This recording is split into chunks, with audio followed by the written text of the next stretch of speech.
Olá pessoal, sejam bem-vindos à nossa aula de Física. Eu sou o professor William Costa, estou aqui para te ajudar a entender um pouquinho mais aí de Física. Nós estamos na aula de número 21, olha só.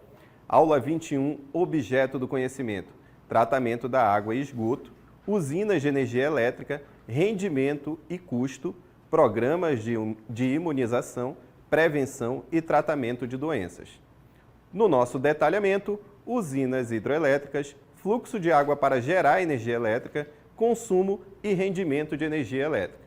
Aposto que você está muito curioso, por isso, vem com a gente.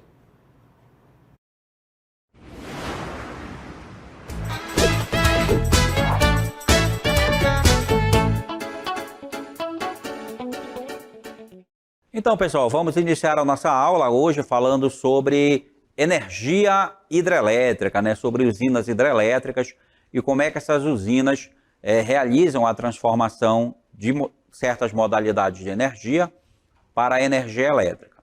Então vamos falar aí da energia hidrelétrica. Essa energia hidrelétrica é a eletricidade gerada da força das águas, O processo de transformação da energia potencial da água em energia cinética e, posteriormente, em energia elétrica. Claro que essas transformações estão aí de uma maneira bem simples para você, A energia potencial, porque a água fica represada a uma certa altura, certo? E quando essa água represada, ela é deixada passar por um canal, que tem em descida, esse canal ele tem um declive. A água ganha a energia cinética, transforma potencial em cinética, depois ela transforma essa cinética em energia elétrica, Aí você tem a imagem de uma usina hidrelétrica, a barragem na China, uma das maiores usinas hidrelétricas do mundo. A hidroeletricidade, pessoal, uma palavra interessante aí para você, É a principal forma de energia utilizada no Brasil. Mas isso significa, então, que a maior parte da energia gerada no Brasil vem de usinas hidrelétricas. E é a terceira no mundo, A usina, a forma de energia hidrelétrica é a terceira mais utilizada no mundo. No Brasil é a primeira. Embora se utilize de uma fonte renovável e seja considerada mais limpa e barata comparativamente às demais, a construção das hidrelétricas é responsável por uma série de impactos ambientais e sociais que podem transformar os ecossistemas locais, bem como a vida das populações que vivem em suas proximidades. Então, esse texto aí está para mostrar para você que não é só benefícios que a usina hidrelétrica traz, apesar de ser uma energia renovável e limpa, Mas também tem a questão dos lagos, a questão ambiental. Não é fácil conseguir autorização ambiental para a construção de usinas hidrelétricas, exatamente por causa desse impacto, tanto na fauna e da flora, como nas populações que vivem naquela região, pessoal? Então, existem essas questões. Vamos passar adiante agora. E nós temos aqui para você uma imagem de uma usina mostrada aqui para você, uma usina que está aqui, uma usina hidrelétrica, certo? Então veja aí o funcionamento da usina, nós estamos mostrando aqui para vocês. Observe que a água represada está descendo a barragem, e quando ela desce essa barragem, ela provoca, claro, na barragem, a movimentação de uma turbina. E essa turbina, ela ganha energia cinética e através de vários processos aqui, que a gente não vai comentar em detalhes, é só a maneira mais simples possível, para você compreender que esse movimento é aquele movimento que faz com que essa energia cinética seja transformada em energia elétrica, pessoal? E aí a gente vai fazer agora um resumo dessa energia hidrelétrica para você. Primeiro ponto. A energia hidrelétrica, ela é obtida por meio das águas, da força das águas, A gente fala força das águas porque é a água que fica represada. A água é o agente que faz com que haja movimentação nas turbinas lá da usina, tá? É no interior das usinas hidrelétricas que se dá a conversão dessa energia potencial da água armazenada nos reservatórios em energia cinética e, por fim, na energia elétrica. Um outro ponto, a hidroeletricidade possui suas vantagens e desvantagens. A gente comentou agora há pouco com vocês também. Quais são as vantagens? Energia limpa, energia barata, energia renovável, né? Não polui, certo? Mas causa impactos ao meio ambiente, né? E à vida das populações próximas de onde se constrói.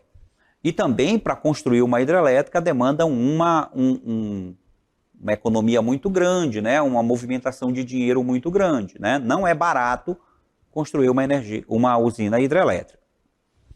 O Brasil, ele é beneficiado para esse tipo de energia, por isso que é a mais usada, porque ele possui extensos rios, né, planálticos que favorecem a geração dessa hidroeletricidade, dessa energia gerada através de usinas hidrelétricas. O mundo conta atualmente com mais de 60 mil usinas. E uma das maiores do mundo ficam no Brasil, né? Que são exatamente a usina de Itaipu, a usina de Belo Monte e a usina de Tucuruí. Talvez a mais famosa seja a Itaipu, que é aquela binacional, né?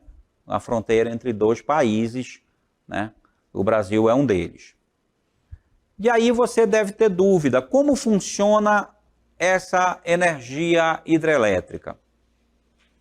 Funciona assim, a conversão da energia potencial das águas, veja que a gente está enfatizando muito isso para você, né? A energia potencial, porque a água ela fica armazenada nos reservatórios a uma certa altura, né? Tem energia potencial porque ela está a uma certa altura do chão. Relembre lá quando a gente explicou sobre a energia potencial gravitacional, certo? E ela fica lá no interior das usinas. A energia hidrelétrica é o produto final dessa transformação da água em movimento, porque a água está lá represada, parada, mas quando se abre as comportas, como a gente viu na imagem lá do croma, essa água ela ganha movimento, então ela transforma essa energia potencial em energia cinética. Essa energia cinética faz girar uma turbina, né? As águas passam por várias turbinas, e aí essa energia é transformada em elétrica.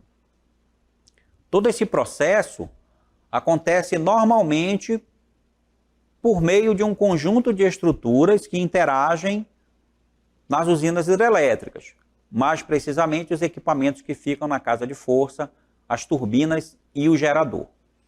Aí a gente tem aqui um pequeno esquema para você, olha, aqui do meu lado a gente vai ter um esqueminha, mostrando lá no início, pessoal, a água represada, tá legal? A água fica represada lá no começo, no reservatório, e aí veja que tem uma barragem, e essa barragem em determinado momento ela é aberta. Quando essa barragem aqui, ó, a barragem é aberta, a água ela desce, né? Ela vai diminuindo o seu potencial e transformando aquela energia potencial que ela tinha em energia cinética, fazendo com que a turbina, aí a turbina ligada ao transformador, essa turbina gira com uma grande velocidade, certo? E essa velocidade ligada ao gerador, esse gerador aí, ele tem processos eletromagnéticos que vão produzir eletricidade induzida, né? Tem um grande ímã aí dentro, né? Uma bobina, um ímã. Então, quando a gente estiver lá estudando no terceiro ano, a gente vai dar mais detalhes sobre como essa mágica acontece, essa transformação aí dentro desse transformador. Por isso que o nome dele é transformador, ó. Ele transforma a energia cinética em energia elétrica. E aí, depois que a água passa pela turbina, ela segue o seu curso normal ali, no que a gente chama de canal de fuga, né? Continua ali o curso do rio, né? A água é liberada. Então é assim que acontece essa transformação. Vamos dar continuidade agora falando um pouquinho da energia hidrelétrica aqui na nossa região. especificamente na região norte, né, pessoal? Porque a gente tem uma quantidade de rios muito grande. E por que a gente não tem tanta hidrelétrica na região norte? As maiores hidrelétricas não estão aqui na região norte. Estão em outras regiões, no sudeste, no sul do país, né? Então, apesar da nossa região, da região norte, reunir alguns dos maiores rios do Brasil, como, por exemplo, o Amazonas, né, que é o maior rio em volume d'água do mundo até, o problema é o nosso relevo. O relevo, onde seu leito é caracterizado por muitas planícies, dispondo assim de pouco ou nenhum desnível e dificultando o processo de instalação de usinas e geração de energia. E além disso, aqui na nossa região tem essa questão ambiental muito forte, né? A Amazônia é muito visada para essa questão da preservação das nossas matas. Então, construir usinas hidrelétricas na nossa região é mais complicado porque vai afetar uma grande parte da floresta. Então, a maior parte já foi construída lá no sul e sudeste. Agora, há, no entanto, algumas exceções, certo? Existem usinas aqui na região norte. A gente tem usinas no rio Xingu e no rio Tocantins, que abastecem duas das maiores usinas hidrelétricas brasileiras. Tá certo, pessoal? Então, a gente tem exceções. Aqui nós temos em Presidente Figueiredo, né, uma usina também hidrelétrica que funciona aqui. Ela não produz tanta energia assim, mas existe uma usina aqui em Presidente Figueiredo, certo? Então, pessoal, falamos aí sobre essa questão das usinas hidrelétricas e da transformação da energia cinética, energia potencial em cinética e, por fim, energia elétrica. E agora vamos a uma atividade, a um exemplo resolvido, um exercício resolvido que fala sobre essa energia que a gente comentou. Então, nós temos uma questão aí de vestibular, olha só, da FAMERP. Capacidade hidrelétrica instalada por subbacia hidrográfica em 2003. Então, considerando o mapa e conhecimentos sobre a produção de energia hidráulica brasileira, pode-se afirmar que, aí nós temos a letra A, o relevo de planícies explica o baixo aproveitamento hidráulico da bacia do Amazonas? Olha só que interessante, né? Letra B, a grande distância dos centros consumidores explica o alto aproveitamento hidráulico da bacia do Paraná-Paraguai? Letra C, o relevo de depressões explica o baixo aproveitamento hidráulico da bacia do Atlântico Leste?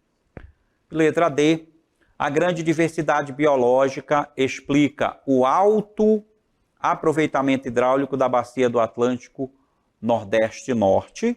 E a letra E, a retração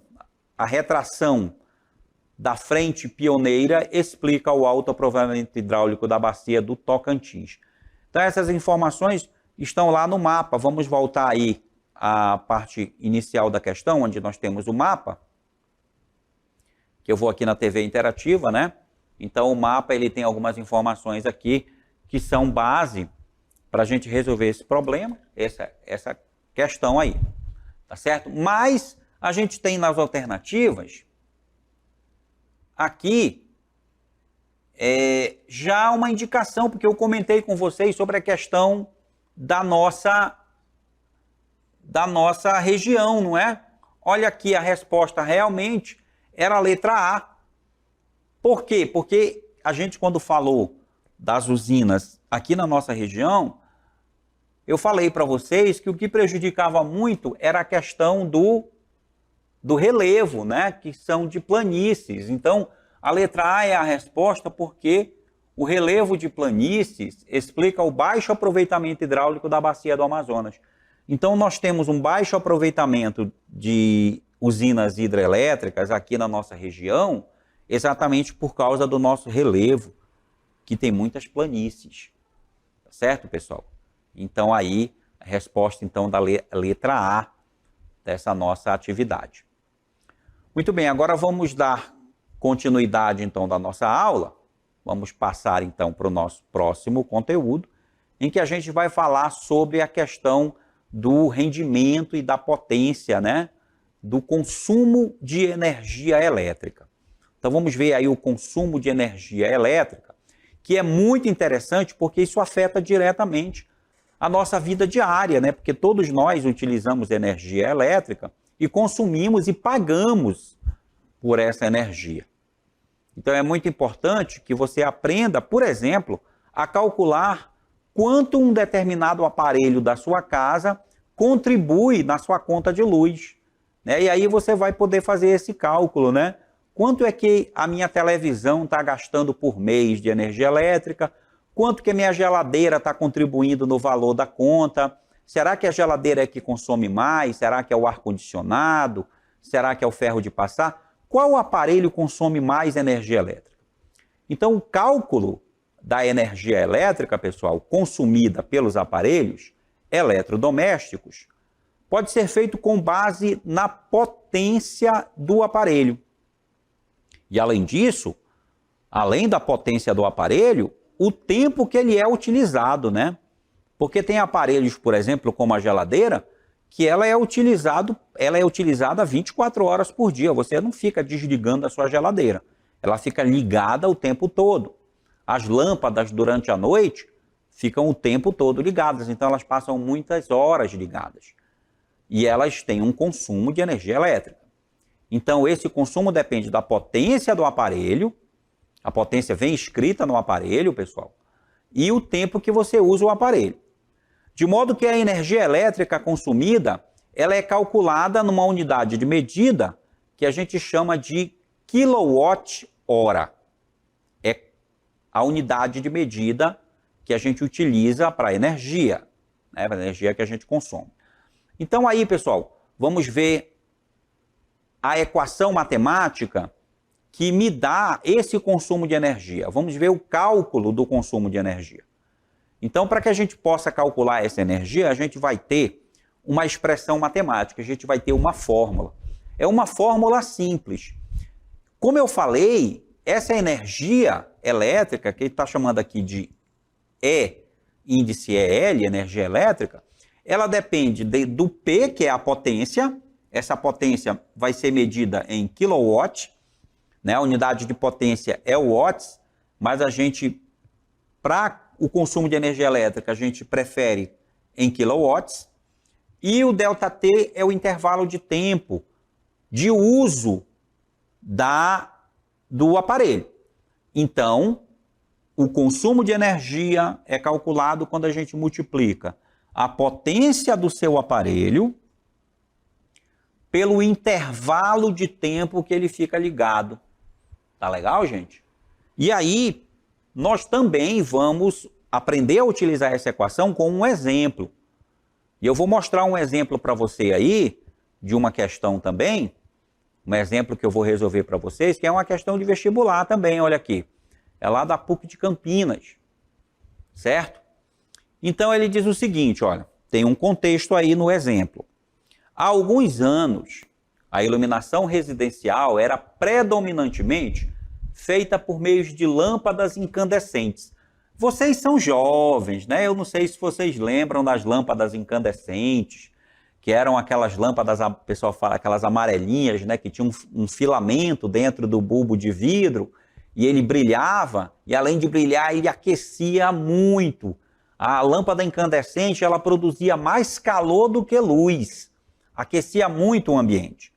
E aí a tecnologia foi aumentando, né? Foi se desenvolvendo, e atualmente a gente está usando, né, lâmpadas de outro tipo, como lâmpadas de LED, por exemplo, que são muito mais econômicas. A gente usa hoje, né, o top é usar a lâmpada de LED, né? A gente passou por lâmpadas eletrônicas e agora a gente está usando lâmpadas de LED que consomem muito menos energia, iluminam mais e aquecem menos o ambiente. Então nós temos esse contexto.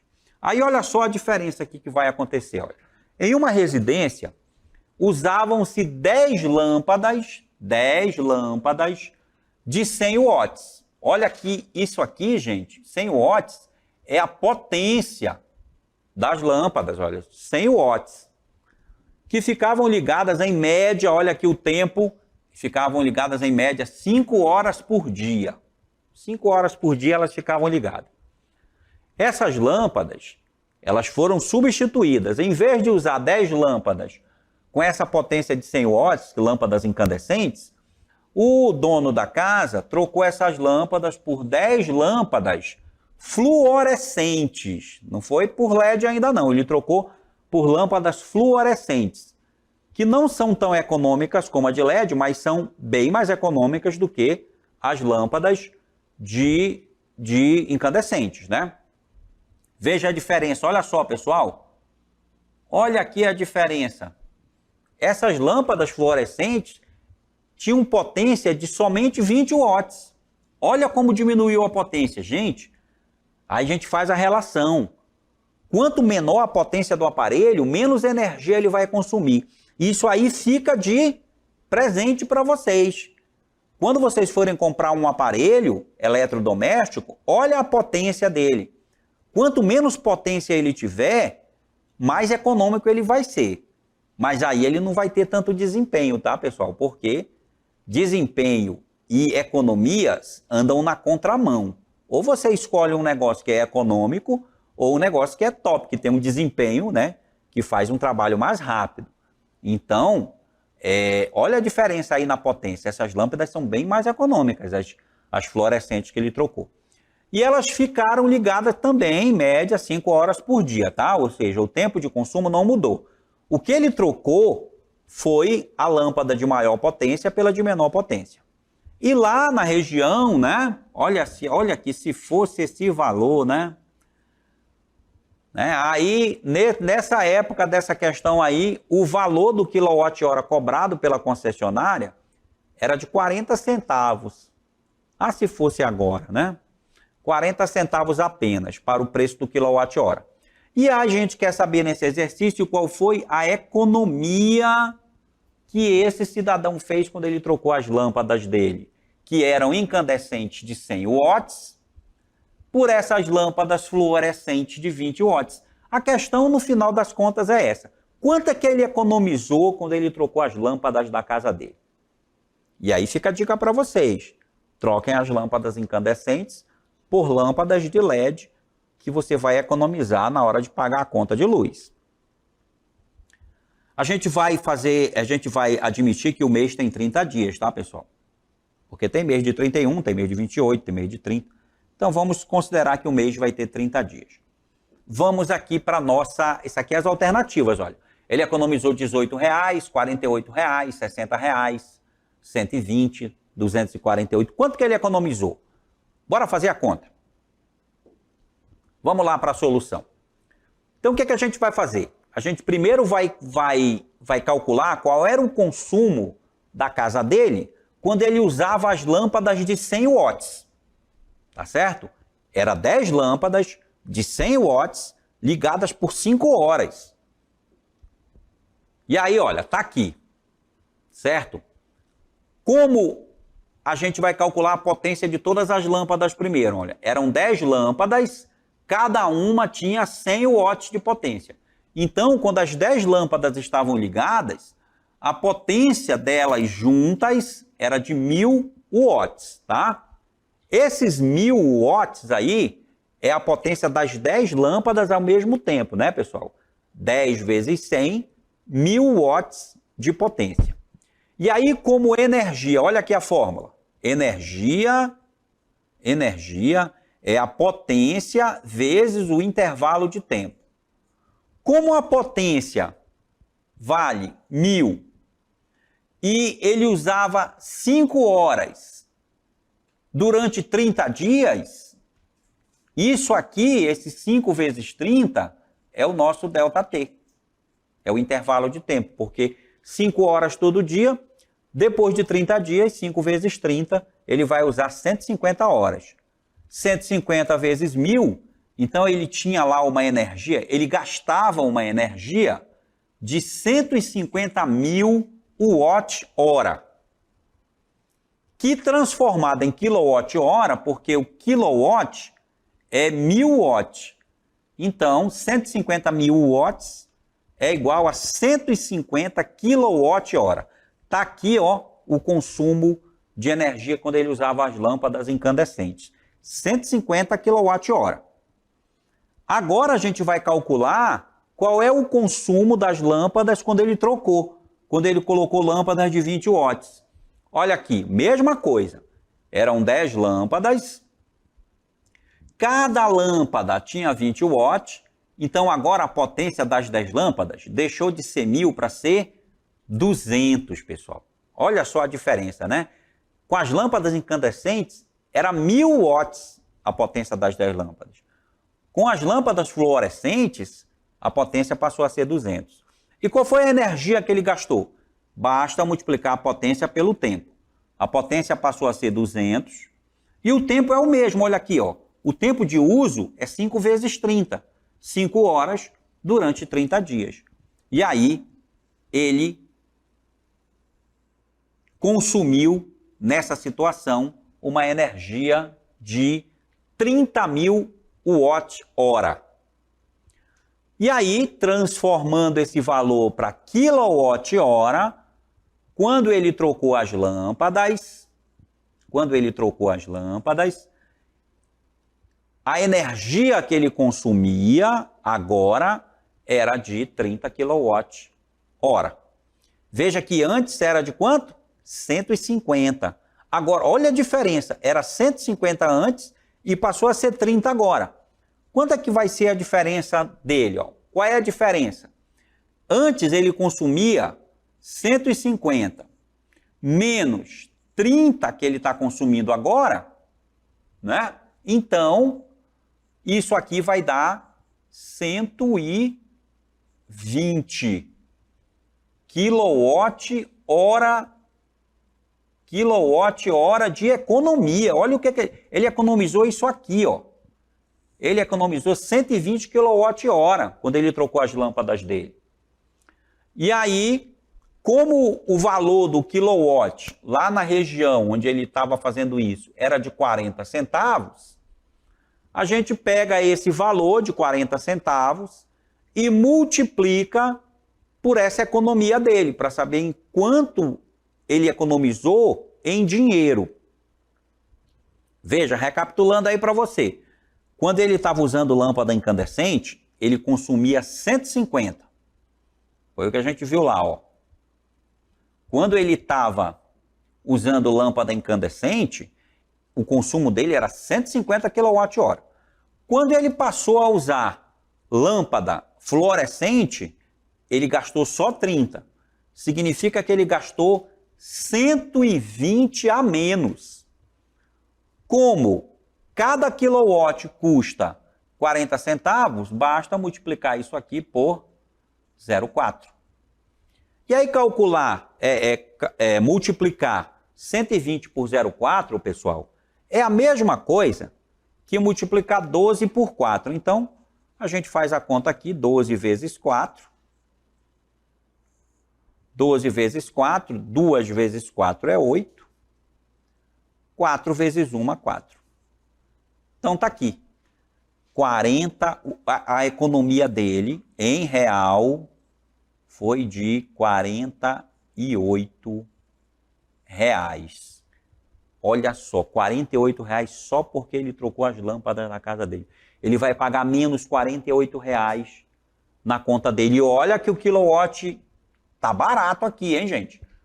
Aqui em Manaus, por exemplo, o quilowatt-hora ele é mais de R$1 hoje, né? Mais de R$1. Então, vamos aqui a resposta, então, do nosso exemplo, né? O gabarito aqui é a letra B de bola, certo? A economia que ele fez, trocando as lâmpadas que ele tinha, as lâmpadas incandescentes que ele tinha, trocando pelas lâmpadas fluorescentes, ele conseguiu economizar R$48. É uma economia legal, né, pessoal? E aí fica a dica para você, gente. Você quer calcular qual é o consumo de qualquer aparelho da sua casa? Vai lá no aparelho que o fabricante é obrigado a colocar aquela tarjinha atrás do aparelho, né? Às vezes é uma plaquetinha de metal, e lá, ou então é aquela aquele adesivo. E lá está informado, ou no manual do produto também tem, está informado qual é a potência do aparelho. Aí você está lá, eu uso esse aparelho todo dia 1 hora. Então você vai usar ele 30 horas. Aí você multiplica a potência pelo tempo de uso, você vai ter a energia que ele está gastando. E aí você pega a sua conta de luz, vê quanto é o valor do quilowatt-hora que estão lhe cobrando, multiplica essa energia pelo valor do quilowatt-hora, que você vai saber quanto aquele aparelho está contribuindo na sua conta de luz. Não é legal? Agora você pode fazer essa conta.